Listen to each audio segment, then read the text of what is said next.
Greetings, dear witches, and thank you for tuning in to the Modern Witches podcast, brought to you by the witches behind the Modern Witches Confluence and our Witches Gather event series.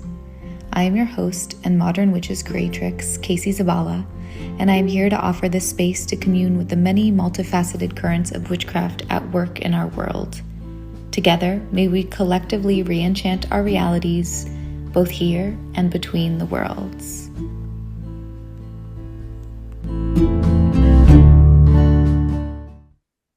Hello, and welcome to the Modern Witches podcast. Today, I am very excited to be talking to Star Feliz, who is an artist, creatrix, oracle deck creator, and contributor to our anthology, amongst many other things. And I'm really excited to have you here to chat about your magic. And I'd love it if you could introduce yourself for our listeners. Thank you for having me, Casey. I'm really excited to get to talk to you. I love listening to the podcast, so it's a treat to be on the other side too. My name is Star Feliz. I'm an artist, an herbalist. A lot of what I do is I co-create worlds with plants. I make sculptures, I make music, I make films and herbal potions, and yeah, and I write. So that's a little bit about me. Very multidisciplinary human, which is I find that as I have more conversation with magical folks, there is a way that we are weaving a lot of things together all the time.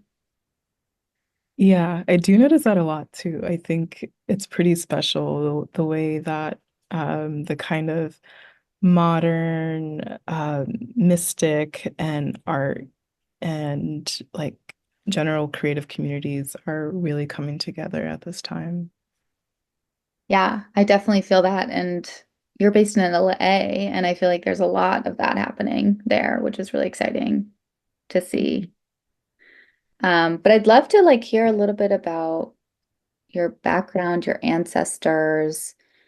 How did you first sort of connect with a sense of spirit or magic or your own lineage?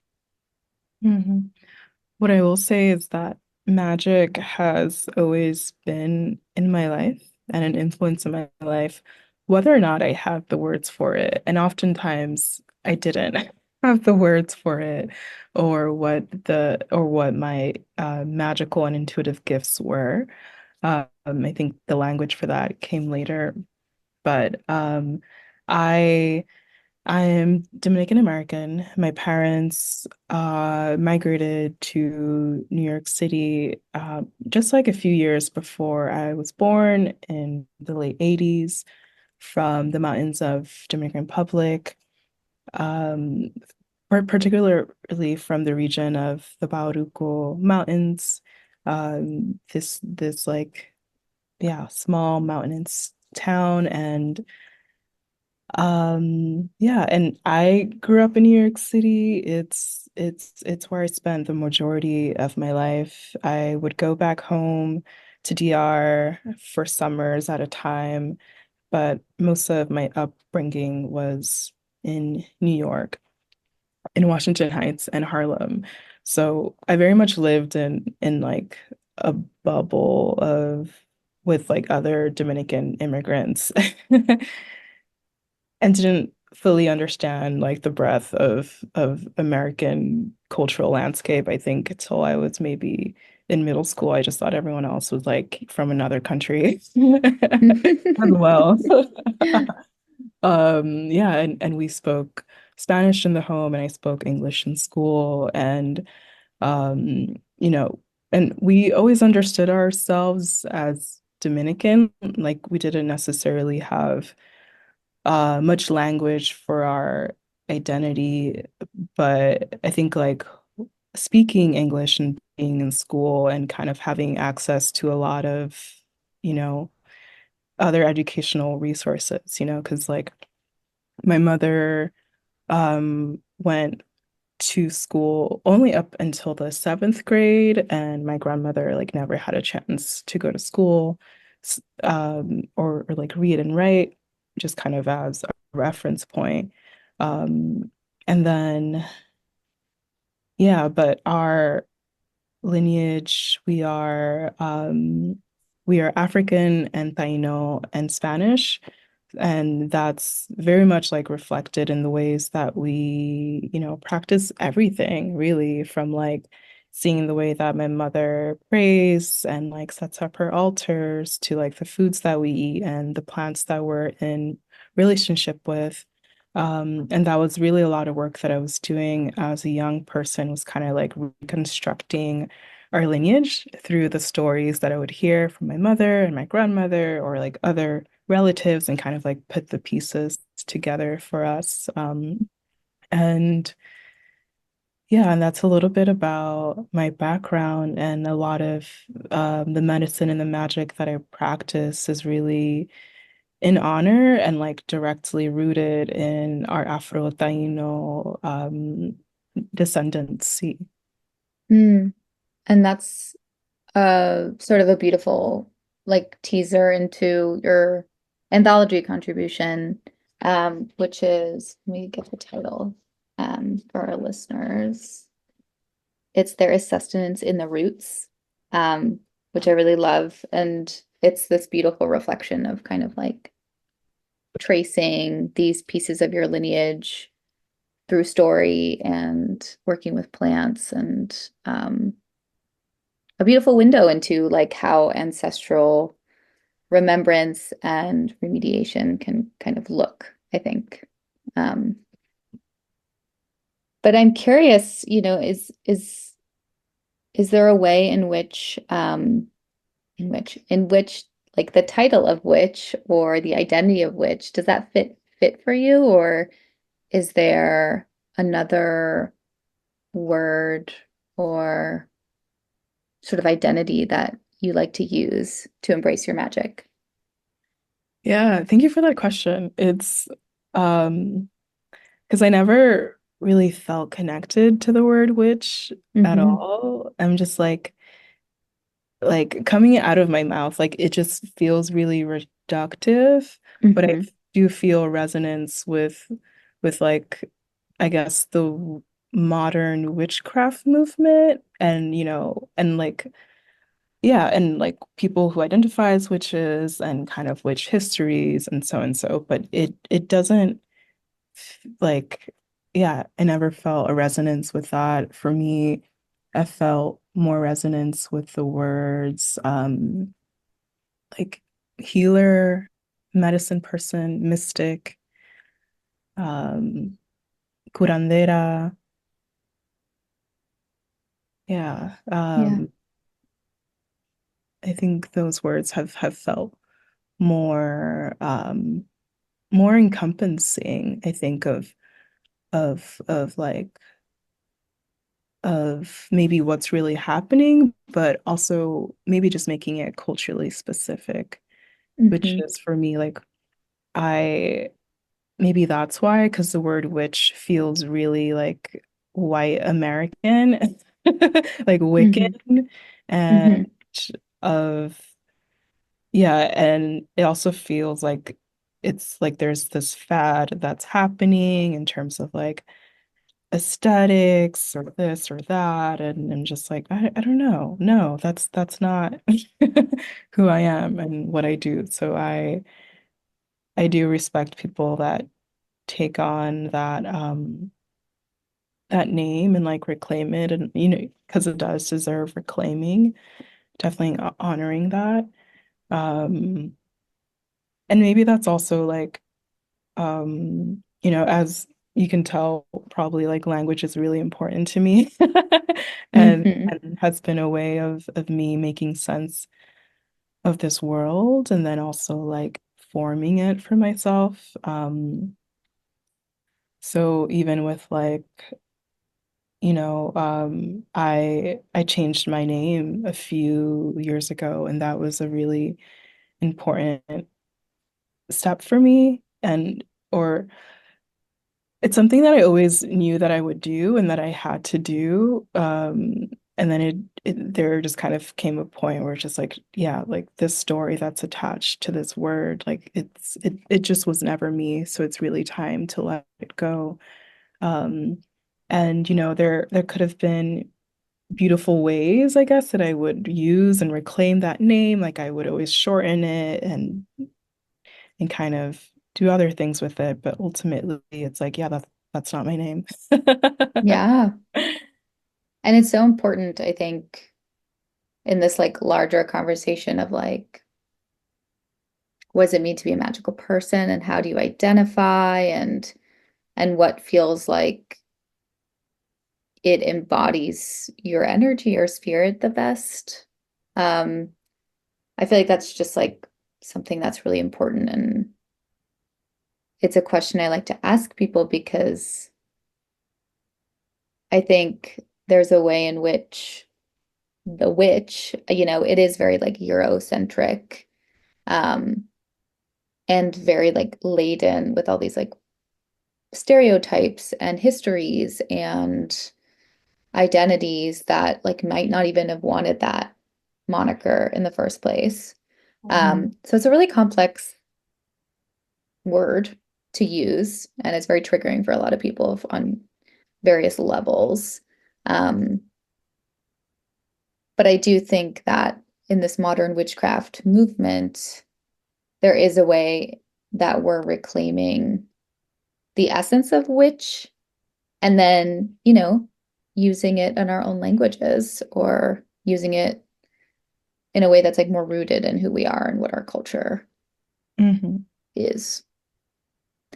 Um, Yeah. so yeah, I just like really appreciate your answer and think it's important to be with that, especially for listeners out there who are like, yeah, I'm a witch, but I don't like that name, or even if you don't like your birth name, there's a way that I believe magical people throughout the centuries have been choosing the right language for them. Mhm. Yeah. Did you feel like a magical shift when you chose your new name? Yeah. Hmm. Absolutely. There's I think it's probably the most powerful alchemical spell that I've ever cast. Mm-hmm.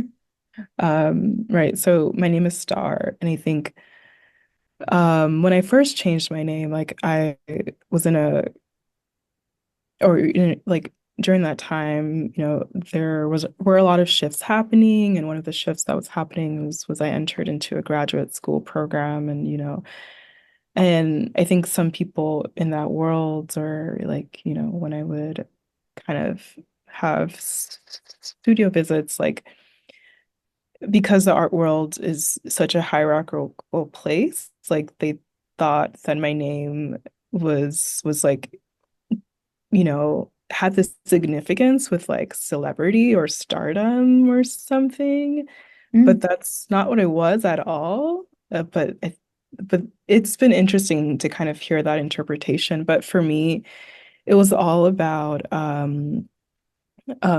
harnessing the light, the power of light in the star body. I to burn off all of the shit that was in mine, to burn off Yeah. everything that was really getting in the way of me being and expressing my full self. Um, yeah, so it's definitely more cosmic and alchemical. I had a really tough childhood and also young adulthood and lots of compounded trauma, and of course, like working with plants and working with my ancestors and working in community, a lot of that offered me so many healing tools. And you kind of get to a point where it's just like, oh my God, life has been really difficult. And then you're just kind of seeing all the ways in which um, conditioning, both familial and societal, like all of that carries weight. And I kind of, yeah, so I called in the star energy to really like protect me from that, Mm, to help to burn off, um, yeah, to burn off all the conditioning that was in mine and to also offer this protective light. One of my inspirations, because I've kind of been workshopping a name in my head just for many years here and there. I think ever since maybe I was 16 or 17. Um, and I remember when the artist and organizer Tourmaline changed her name, I thought that was such a beautiful such a beautiful action to call in the gem tourmaline, as this protective talisman. So that was an inspiration for me. I was like, oh right, yeah, like this this protective element also can allow me, like what can allow me to feel safe being in my body and continuing to walk this path and to live this life. mm, that's really beautiful and such a potent spell. Mhm. I'd love to talk a little bit about your experience as an artist and a mystic. Um, as we kind of spoke about briefly at the beginning of our conversation, I think I'm personally seeing more acceptance of magic and mysticism in the art world. Um,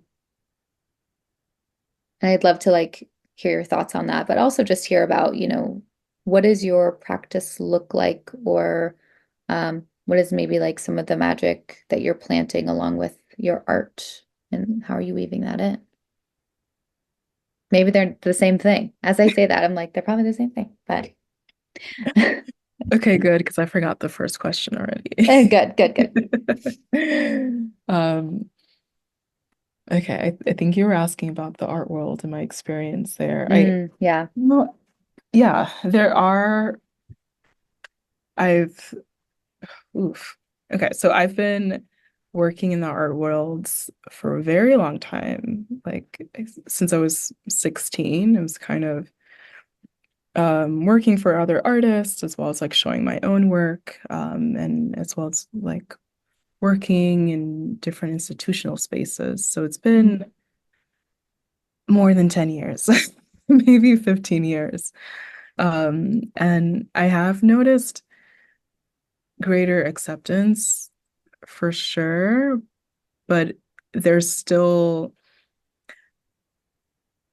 I still think there's a long way to go. And I feel like the art world has a tendency to really um to elevate the mind and and Yeah. um and not so much like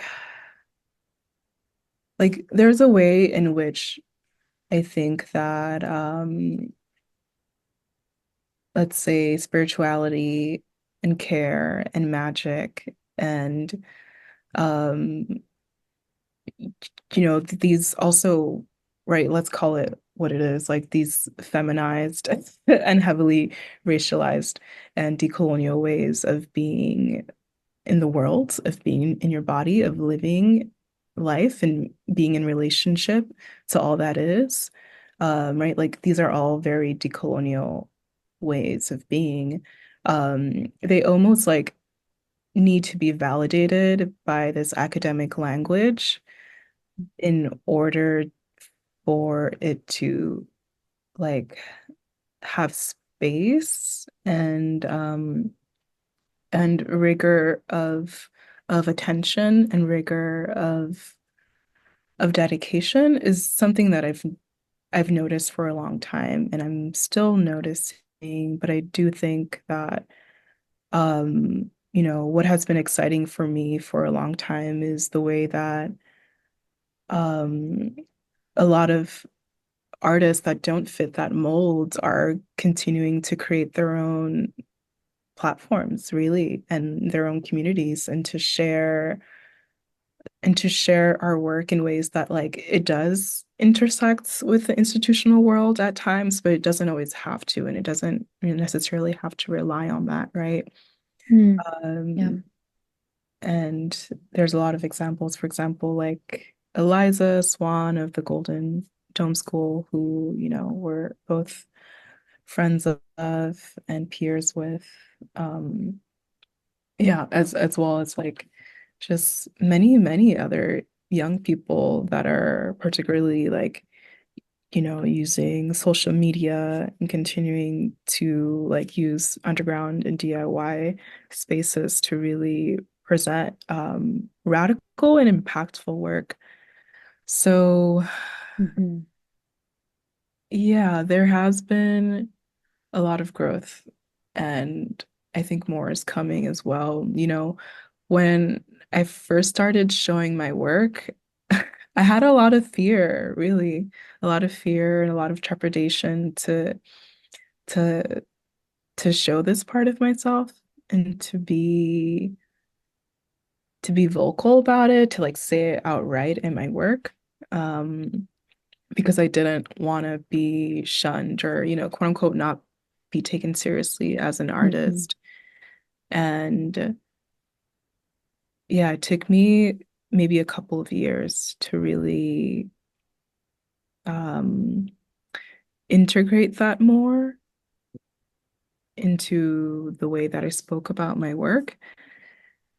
And now I'm still having these considerations, but it's not so much because I have a fear of not being taken seriously, whatever that means as an artist. I think it's more about um, protecting myself Yeah, and like even if I can have these conversations, like maybe like this isn't actually the best space to have that. And this is what I'll give you access to, and this is what we can like talk about on this platform and on this stage. Does that make sense? totally. Yeah. I mean, I think it's interesting to connect with folks who are of certain lineages that feel ancestral or closed off in some way, who like incorporate that spiritual gnosis or engagement into their work. Um, and I can't speak from experience, but it's interesting to witness that and witness how people navigate like what is available for acknowledgement and witnessing and consumption, I guess, to use like a kind of a icky word, and what really like is private and not and sacred. Um, and what is always like a part of it, and but it doesn't have to be expressed. I don't know. Yeah. Yeah. And I think that last part is maybe what more of like what I'm growing into, in that like there doesn't need to be this hard boundary between like what gets shared and what doesn't, but more of like I'm excited about bringing audiences into this discovery process, where um where maybe things things don't get revealed to them like at first witness or at first listen, but all of the layers, or not all of the layers, but it's kind of a world, like it's a Mhm. world that I'm building, and there's different aspects that you can step into that resonate with you. And also like you don't need to be a mystic or to really understand, let's say, all of the symbols and the medicine, or like all of the deeper spiritual and ritual meanings behind it, to enjoy the beauty and to feel the power and to be a part of the story as well. Mm. Yeah, I mean that's the power of art on some level. It's just like having a somatic, energetic experience. Hmm. Um, but as you're talking, I just have to I like keep thinking about your Oracle deck, Green Gold Oracle. Um, which is such a gorgeous deck. I personally love it, and I use it a lot. Um, I love the poetry that you've written with it is so beautiful and activating, I would say. Mm. And for me, there are a lot of plants in there that I've never energetically worked with before. But it is nice to have them kind of come into my consciousness, and kind of they activate something in me that I'm not familiar with, and that's exciting. And um, I'd love it if you could just like maybe speak a little bit about your practice with making that, and I don't know, yeah, the alchemy that came through there.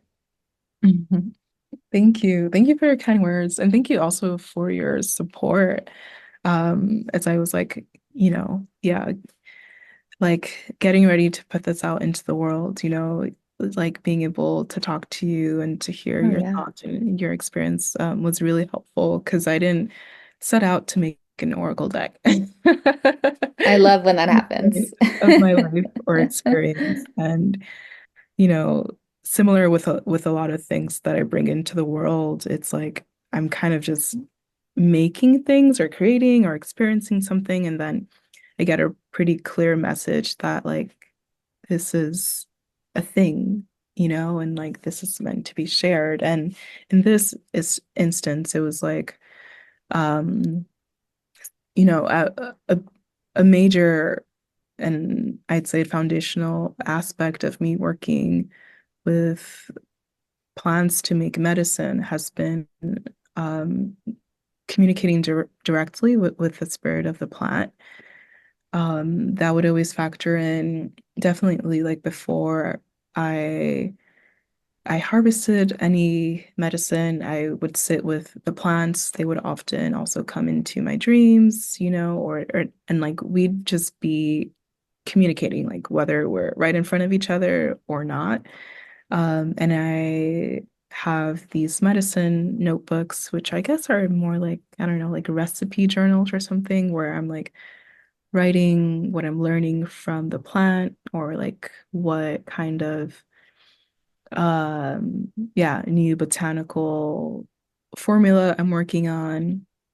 And I would often draw alongside them and just kind of draw like the image of their medicine that I received. So it's either, right, like how their energy works in tandem with the rest of the ecosystem as well as in our body. And it was kind of like a portrait, like a spirit personality portrait.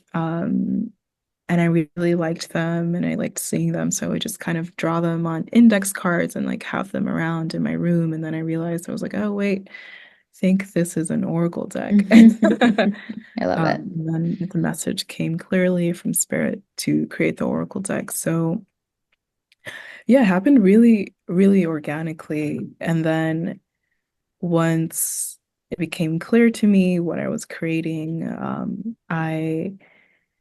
it was maybe a 4 year long process um, of choosing which plants would make it in the deck, of also of writing. Writing was probably the writing and channeling were both the lengthier parts of the process, Mhm. and then designing and printing. And it was really exciting for me also to bring together the system of the cosmic wheel and kind of like put words to the way that I experience um yeah, like the this growth cycle of a plant, the way that it also relates to our own individual like spiritual growth cycles. And yeah, so it's an amalgamation of the Taino medicine wheel as well as the Bakongo cosmic wheel. And it was sort of a thing where like I was just always thinking of them together in the same way and was seeing their crossover. And I think a big part of that is because it's it's it's so alive in my lineage, right? It's the way that my ancestors have seen and communicated and related to the worlds for thousands of years. Um, and and yeah, and then so that's there, and it's Hmm. interesting also to create something that can be accessed by many people, by people that, aren't even let's say like right, that aren't a part of my lineage.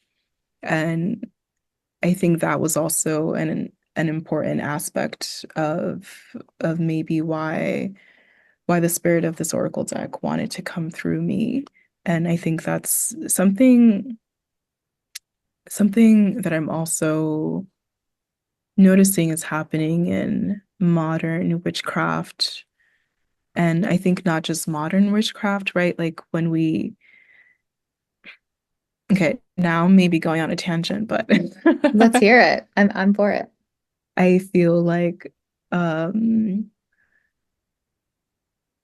this notion of like purity, I think is unnatural and um not really like in tune or reflected with all of human history. So even just like, right, like who I am today, like I am an amalgamation of different lineages coming together, right? And that's of blood and magic and lands.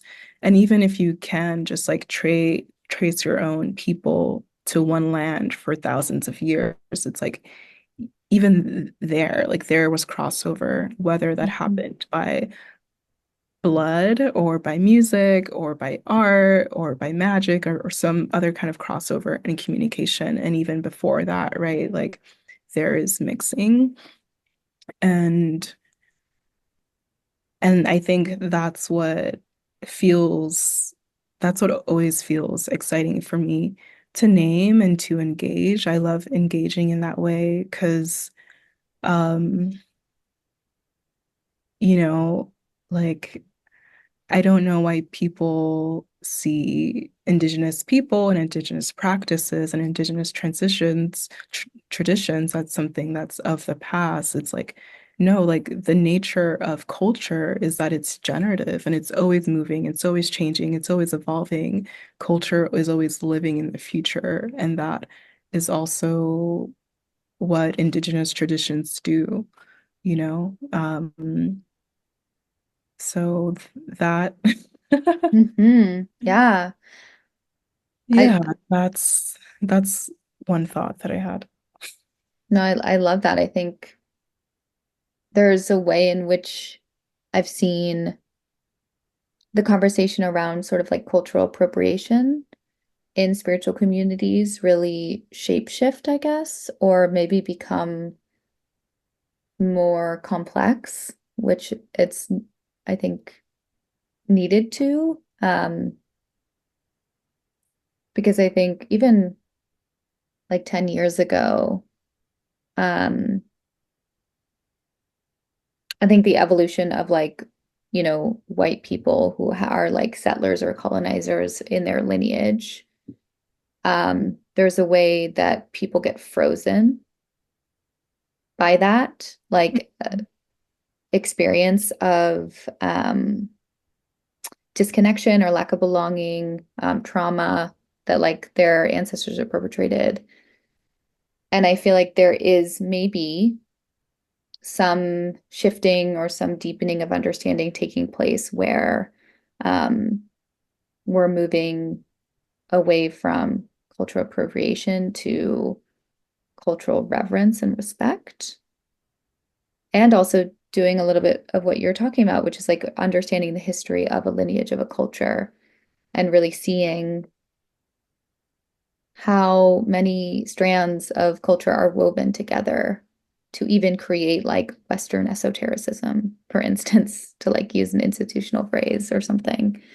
Um, but yeah, I'm excited about how modern witchcraft can move in this direction of like really being rooted in our own lineages and the healing that is due there, um, while also being able to focus on like what we're building Mhm. together, you know, and not getting stuck in fear, I guess, maybe. Yeah. Mhm. Um, but yeah, it's a it's a journey. Um, Absolutely. Yeah. No answers here. no,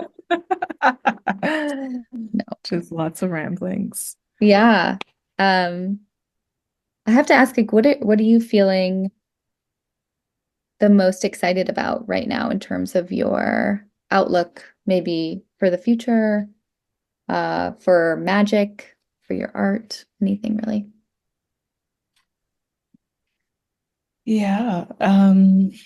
Let's see. The first thing that comes to mind, because I'm really excited about so many things.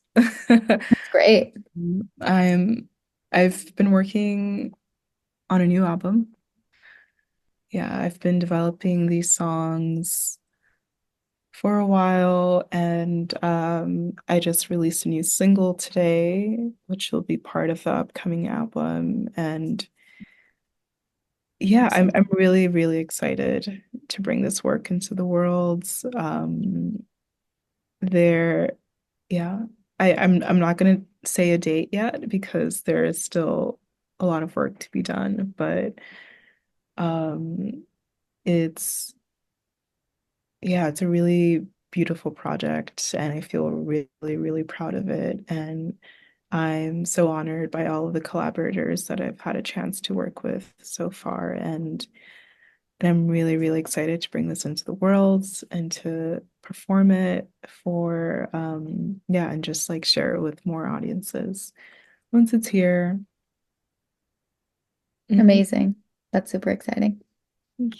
And I'm also working on a new body of work that is uh, both sculptural and new media. These earth-based works and pieces that are are kind of influenced by the priestesses and oracles of the ancient worlds, and really thinking and honoring their their role in development of human history and also technological development. So that's something that I've been Mm, doing, delving and doing a lot of research and imagining in, and yeah, and also excited to bring that into the world. cool. The oracles are really, I don't know, they're they're speaking through a lot of people right now, and it's really cool to see. I'm like super excited about it. Ooh, I I want to feel hear it. more about that I too. feel it. I feel it with so many people I talk to, just like I think, I don't know, the need for oracular spaces is like really heightened right now in this time of like mega transition and transformation. And, you know, they used to be such centers of like culture, like we're talking about. So I'm happy to see so many different like channels bubbling up. That's what I'm just like experiencing with people. Mm. So very excited for that. Um, And I'm curious, you know, you are someone, I kind of mentioned this to you before we hopped on a recording, but you know, you're a very creative person. I'm wondering what you find is like supportive to you or um sort of sustains your practice. If there are any like tools or rituals.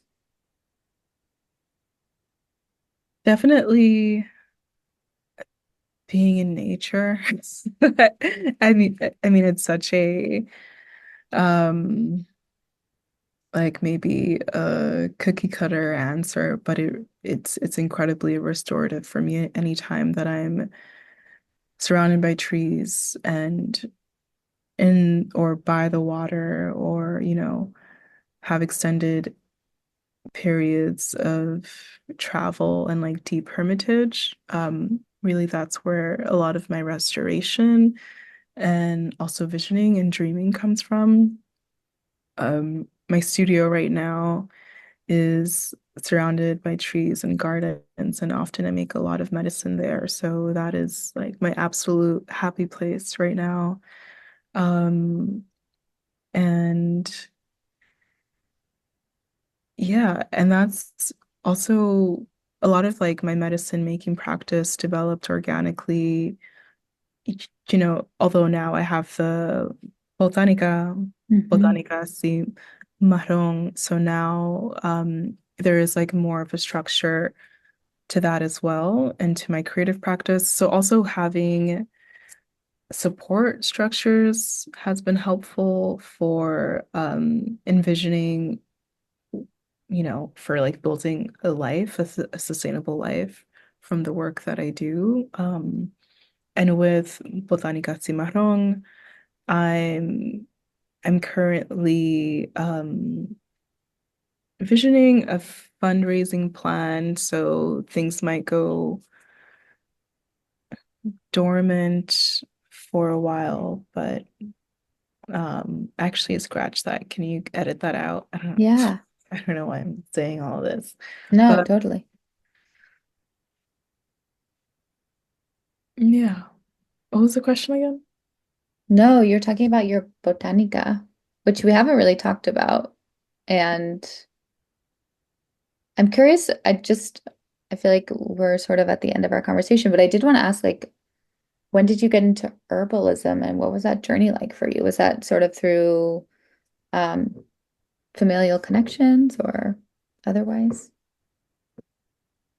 Yeah, I the seed of my herbalism practice definitely was my family. Hmm. Um, my mother and my grandmother were often making teas and other kind of herbal remedies at home, and I was really attracted to that. So definitely, the like eh, the kitchen witch Hmm. beginnings were there from a very, very young age, and I was always very intuitive and sensitive. So um, part of that is, like intuiting the nature spirits and the beings that are around me and like sharing information about the plants and like the plants themselves, as well as like, needing to escape oftentimes. Hmm. And I would escape to like the river and like the caves up in the parks and just other spots. So yeah, like being with the plants and the water always brought me a lot of peace. And from that seed, um, I was just always voracious about information and I wanted to learn more about the natural world and environmental studies. And from there, I started working in organic farms when I was really young. Not that young, but I was like 18. Feels And young. and at that point, I started like harvesting my own plants to make medicine. And I also was able to learn from other herbalists that grew their own plants and just honestly just seeing that they existed, Hmm. seeing that there were like working witches in the world, as herbalists, as farmers, as medicine people, right? Like meeting medicine women and seeing the way that they worked in their community, right? And acupuncturists and um right and like all of these new roles that for me I didn't know were possible really prompted me to honor my gifts and to look into them more and to develop them more because I did, yeah, because I didn't want them to get lost and I thought that they were valuable and I wanted to share them. So from Yeah. there, yeah, my medicine practice really took off. Yeah. Yeah. Um, is there a plant you're currently working with that you want to share with the audience, or maybe one that you think is like helpful for the collective right now? Mm. A great question. Okay, the first plant that came to mind was anato. Anato is also called Biha orellana. Biha is the Taino name, and um, it's such a gorgeous plant. The seed pods are these bright red, spiky, spiky pods. And I'm working with it in my studio practice right now, actually. I'm I make a lot of pigments with anato seeds. It's also called achiote. That's another word for the plant.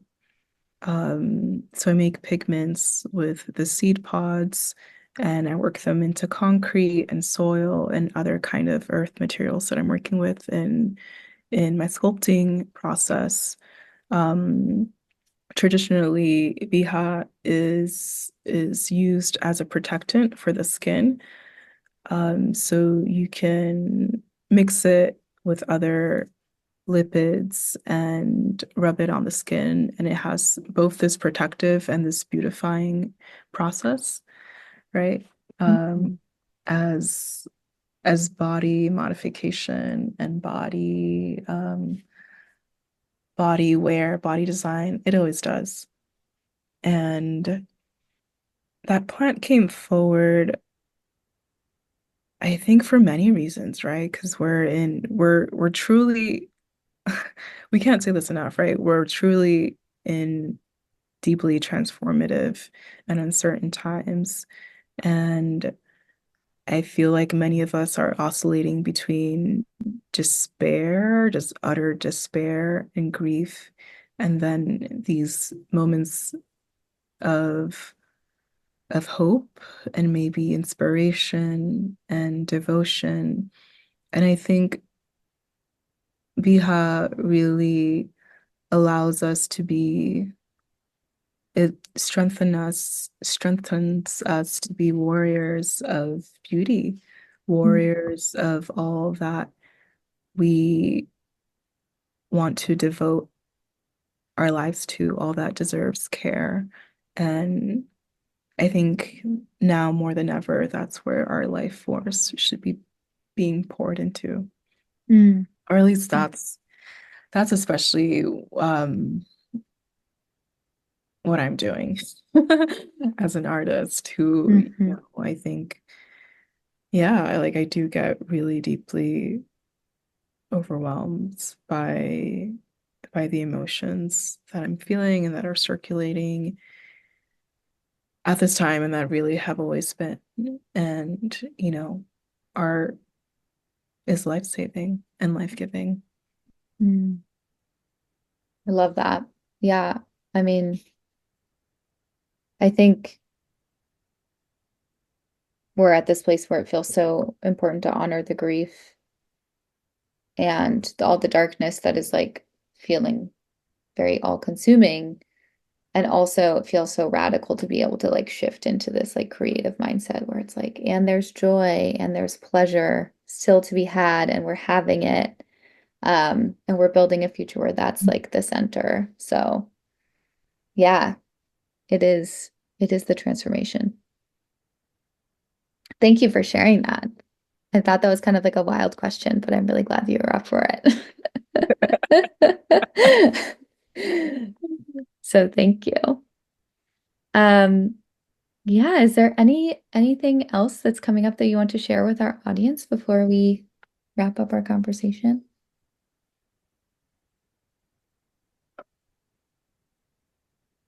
No, I feel complete. Awesome. Well, thank you so much for your time. It was a really lovely conversation. I'm excited for folks to listen. Audience, feel free to leave a comment, leave a question, share the episode with a friend. Um, Star, where can folks find you and support you? Folks, you can find my music streaming anywhere that you stream your music. That's my stage name is Priestusssy, so that's Priestussy.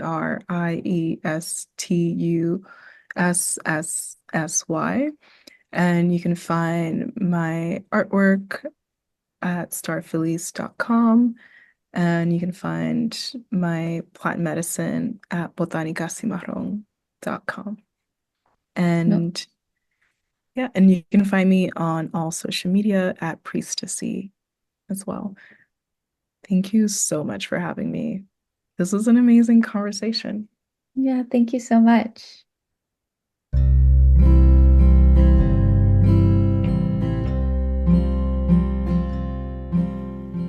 Thank you for tuning in to the Modern Witches podcast.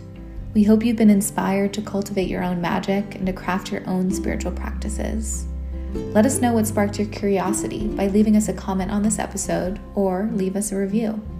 And don't forget to subscribe to the show so that you never miss an episode.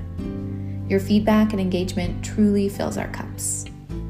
If you're looking for more ways to gather with your fellow witches, please support our work on Patreon. Learn more at modernwitches.org. Blessed be.